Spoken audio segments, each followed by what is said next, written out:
हजारों साल पहले पाषाण युग में भोजन की खोज यही आदि मानव के जीवन का मुख्य उद्देश्य था। भोजन हेतु अपने शिकार की खोज में वह जगह जगह घूमता रहता और अस्थायी रूप से गुफाओं में रहता था।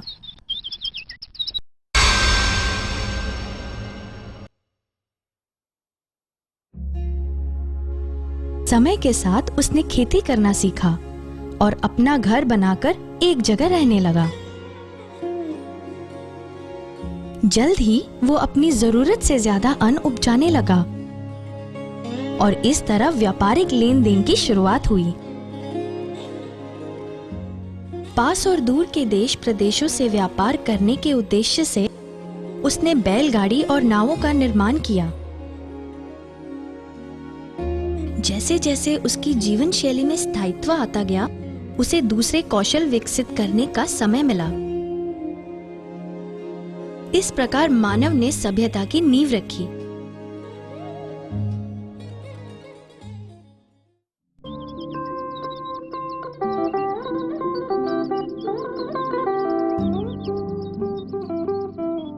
जल जीवन है और इसलिए प्राचीन मानव ने जब मिट्टी, पत्थर, ईंटों और लकड़ी से अपने घर बनाए तो ये घर साधारणतः किसी नदी के किनारे थे। बहुत सी नदियों के पास सुनाने को महान कथाएं हैं। कथाएं उनके किनारे पनपने वाले सभ्यताओं की। मनुष्य का जीवन इतना लंबा तो नहीं होता कि वो आने वाली सदियों से अपने अनुभव बांट सके, पर उनके घरों के खंडर, उनकी कला और दूसरे अवशेष हमें उनके बारे में बताते हैं। इनकी सहायता से हम 5000 साल पहले भारतीय उपमहाद्वीप में पनपने वाली हड़प्पा सभ्यता के बारे में जानने का प्रयास करेंगे।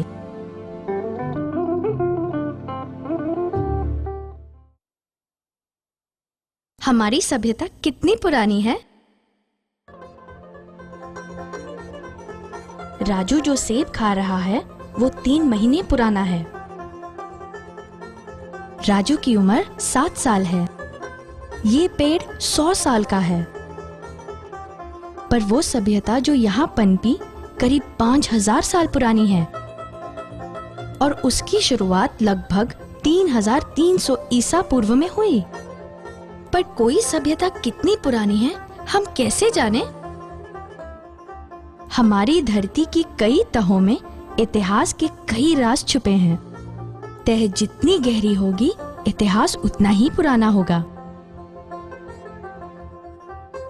इस प्राचीन इतिहास को ढूंढते और अध्ययन करने के लिए पुरातत्ववेत्ता कई तहों तक अपने खास औजारों और तकनीकों की सहायता से खुदाई करते हैं। लेकिन किसी घड़े का टुकड़ा कितना पुराना है, ये पता कैसे चलता है? पहले तो मिट्टी की ऊपरी सतह को हटाया जाता है। हमारे कदमों तले मिट्टी की अनेक तहें हैं। हर तह एक खास युग से जुड़ी है, यानी अलग अलग तहों से मिलने वाली चीजें अपनी सतह के हिसाब से अलग अलग युगों की होती है। इसी प्रकार हड़प्पा सभ्यता की खोज के लिए पुरातत्ववेत्ताओं की बहुत सी टीमें कई जगहों पर सालों तक खुदाई करती रही। लेकिन जो जगह मिली वे सब एक युग की न थीं। पुरातत्ववेत्ताओं ने उन्हें शुरुआती, उन्नत और उत्तर हड़प्पा युगों में बांटा है। हड़प्पा सभ्यता से संबंधित ये पुरातात्विक स्थल प्रमुख रूप से सिंधु, रावी, सरस्वती और घग्गर जैसे नदियों के किनारे मिले। ये जगह मकरान तट के सुत्का गेंदुर से लेकर उत्तर प्रदेश के आलमगीरपुर तक, जम्मू कश्मीर में मांडा से लेकर महाराष्ट्र के दायमाबाद तक फैली हुई थी। पुरातत्ववेत्ताओं ने इन्हें हड़प्पा सभ्यता कहना पसंद किया, क्योंकि सन 1922 में पहली बार हड़प्पा से ही भारतीय उपमहाद्वीप की इस पहली सभ्यता के निशान मिले थे। ये सभ्यता इतनी फैली हुई है कि आपको हर जगह ले चलना मुश्किल होगा।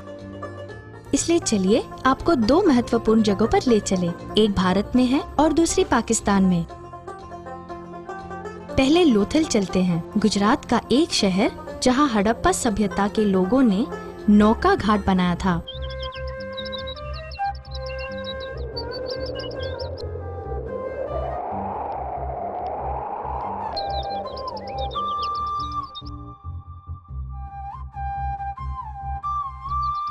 लोथल हड़प्पा सभ्यता के बड़े व्यापारिक केंद्रों में से एक था।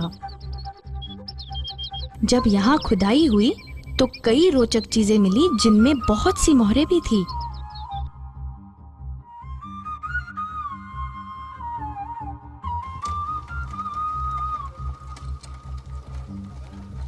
क्या काम आती है ये मोहरें? विक्रय से पहले व्यापारी अपने सामान को इन मोहरों के ठप्पों से सुरक्षित करते थे। वैसे ही जैसे आजकल चीजों की पहचान लोगो या प्रतिचिह्न से होती है। विक्रय के लिए भेजने से पहले चीजों का वजन मानक बाटों से तौला जाता था। ये बाट पत्थर के होते थे। कीमती धातुओं के लिए छोटे और बड़ी चीजों के लिए बड़े बाट इस्तेमाल होते थे। जैसे बेचने के लिए चीजों को लोथल से बाहर भेजा जाता था, वैसे ही व्यापारी मेसोपोटामिया और मिस्र जैसी दूर की जगहों से चीजें लोथल में लाते भी थे।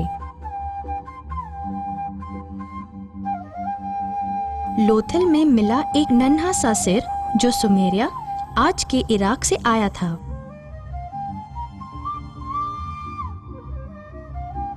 पक्की मिट्टी का बना मम्मी का ये मॉडल सुदूर मिस्र से लाया गया था। ये इस बात के गवाह हैं कि हड़प्पा के लोग जमीन और समुद्र के जरिए देश विदेश से व्यापार करते थे। ये मोहर बताती है कि जहाजी अपने साथ पक्षी रखते थे जो जमीन की दिशा खोजने में उनकी मदद करते। इस बंदरगाही शहर के बाद आइए मोहनजोदारो चलें, जहां से ये मोहर मिली थी। मोहनजोदारो, जो आज पाकिस्तान में है, अब खंडर भर है, पर कभी ये लोगों से भरा पूरा सरगर्म शहर था। ऊंचे दुर्ग और मीनारों से घिरी ये बस्ती दो हिस्सों में बांटी थी।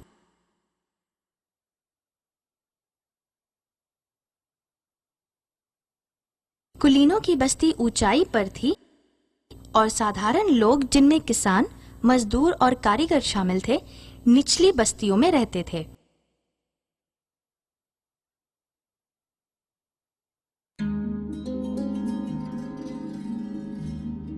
कुलीनों की बस्ती की मशहूर इमारतों में एक था विशाल स्नानागार। ये आजकल की स्विमिंग पूल से मिलता जुलता था। इसमें 6 दरवाजे, बीचों बीच नहाने का तालाब, वीथियां, प्रसाधन कमरे और 8 छोटे स्नान घर थे। पुराविद मानते हैं कि ये ढांचा जल रोधक यानी वाटरप्रूफ था। वे ये भी सोचते हैं कि ये केवल धार्मिक रस्मों में इस्तेमाल होता होगा।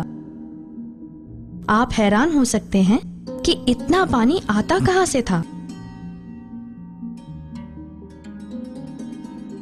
ये पानी कुओं से भरा जाता था और फर्श की छोटी नालियों के जरिए बाहर चला जाता था।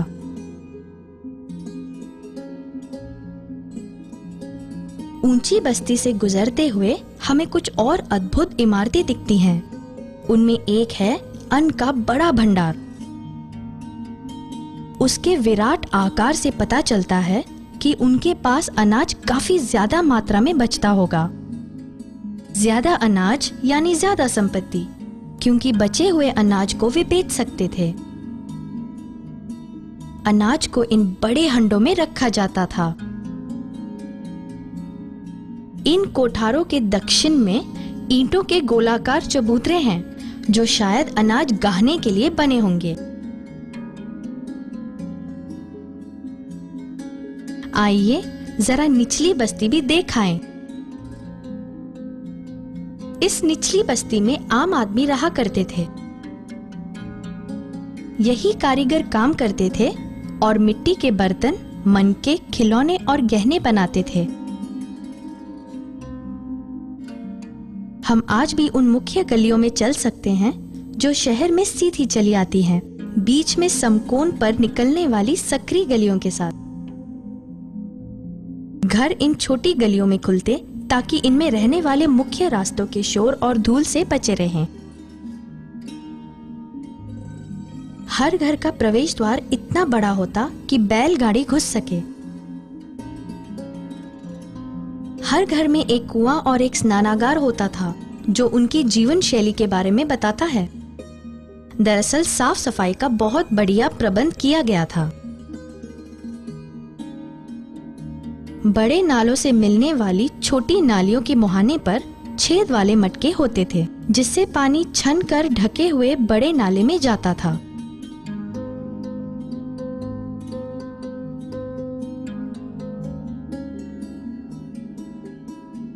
ये बहुत ही अद्भुत बात है कि उनके निकास प्रणाली रिसाव, पानी के जमाव और ठोस और पानी की मिलावट को रोकने में पूरी तरह सक्षम थी।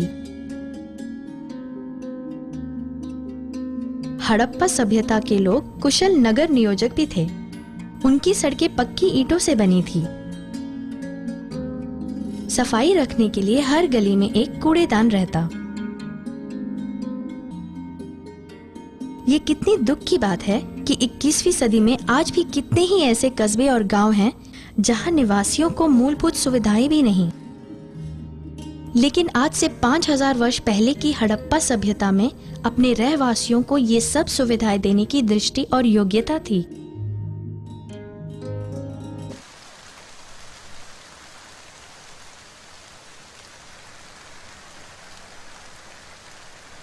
दुनिया तो अब जाकर बारिश के पानी के संग्रह की बात कर रही है, पर हड़प्पा सभ्यता के लोगों ने 5000 साल पहले इसके बारे में सोच लिया था। कच्छ से मिली हड़प्पा सभ्यता की एक बस्ती धोलावीरा में इसके प्रमाण मिलते हैं। यहाँ के लोगों ने बरसात के पानी के संग्रह के लिए विशाल जल भंडार बनाए थे।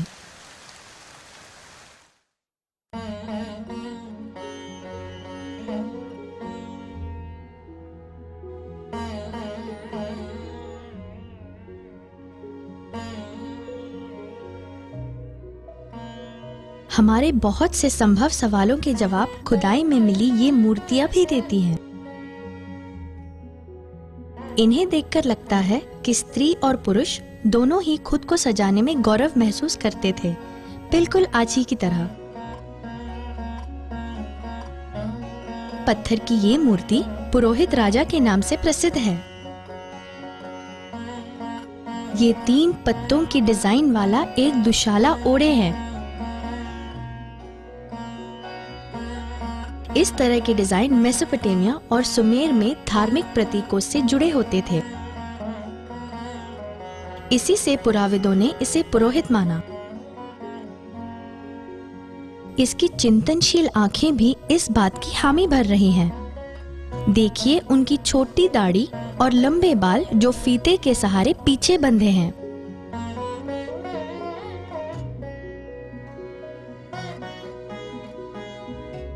ये मूर्ति मातृ देवी की मानी जाती है। इस आदिवासी महिला और मातृ देवी की मूर्ति के वस्त्र परिधान में कमाल की समानताएं मिली हैं। दोनों के कमर के गिर्द एक कपड़ा लपेटा हुआ है। ऊपर के वस्त्र की जगह उन्होंने अपने आप को आभूषणों से सजा रखा है। हड़प्पा सभ्यता के लोग पक्की मिट्टी, सुंदर पत्थरों, सोने चांदी और सीपियों से बने गहनों से खुद को सज्जित करते थे।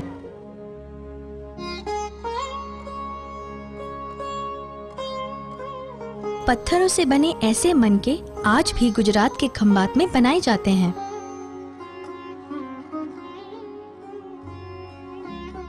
खंबात हड़प्पा सभ्यता का एक प्रमुख व्यापारिक नगर था, जहां से मनके बनाने की हड़प्पा कालीन भट्टियां मिली हैं। हम खंबात के एक मनके बनाने वाले कारीगर से मिले और मनके बनाने का तरीका देखा। हमें लगा कि 5000 साल पहले मनके बनाने वालों ने भी ऐसे ही तरीके अपनाए होंगे।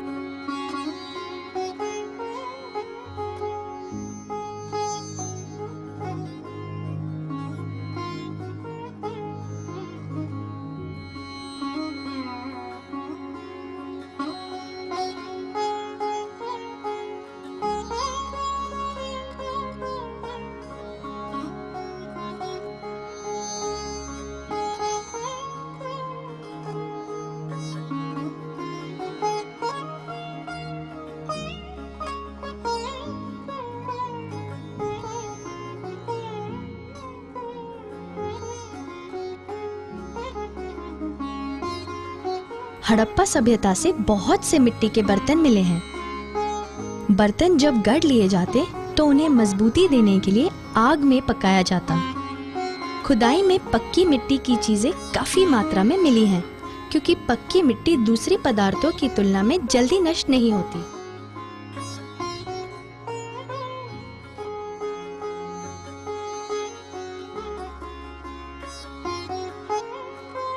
आइए मिट्टी से बर्तन गढ़ने की प्रक्रिया देखते हैं। हड़प्पा के हमारे पूर्वजों के हमारे लिए छोड़ी गई एक और विरासत।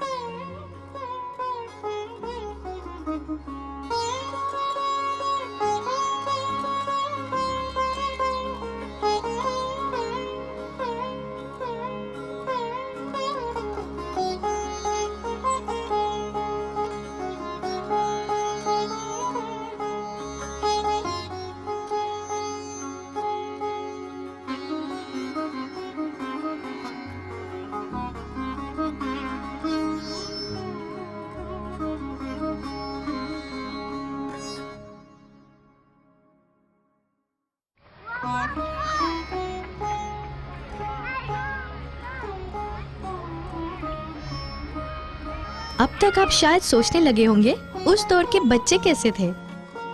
वे क्या करते थे? क्या उनके पास खेलने को खिलौने थे? हाँ, बिल्कुल थे। उनके पास ज्यादातर मिट्टी से बने सुंदर और रोचक खिलौने थे, क्योंकि मिट्टी सहज सुलभ थी।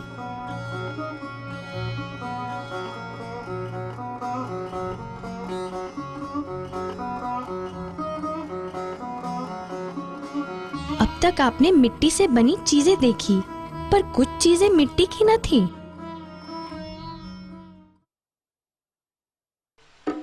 नाचती हुई किशोरी के रूप में जानी जाती ये छोटी सी कांसे की मूर्ति हड़प्पा सभ्यता से मिली धातु की कुछ दुर्लभ वस्तुओं में से एक है। इससे पता लगता है कांसा इतने साल पहले खोजा जा चुका था और वे लोग धातु को ढालना जानते थे।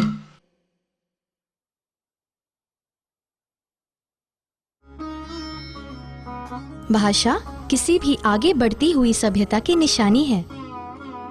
मोहरों पर के अभिलेख, जो शायद मोहर के स्वामी के नाम हो, बताते हैं कि हड़प्पा के लोगों के पास एक लिपि थी। बदकिस्मती से अभी तक विद्वान इसको पढ़ नहीं पाए, इसलिए हमें नहीं पता कि ये अभिलेख क्या कह रहे हैं।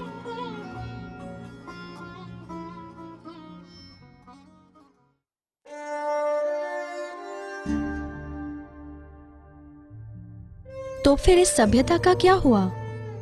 विद्वान इस सभ्यता के पतन की कई वजह मानते हैं, जैसे बाहरी आक्रमण, कोई भारी बाढ़, मौसमी बदलाव या ज्यादा इस्तेमाल से जमीन और संसाधनों का क्षरण।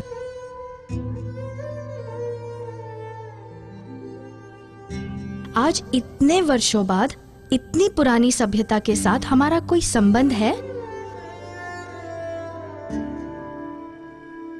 हमारी बुनियादी नगर योजना, ढकी हुई नालियों का प्रयोग, गहनों में रूपों की समानता, नाचती हुई लड़की के हाथ की चूड़ियां आज भी छनकती हैं। मिट्टी के बर्तन हजारों सालों से उसी तरह बनते हैं।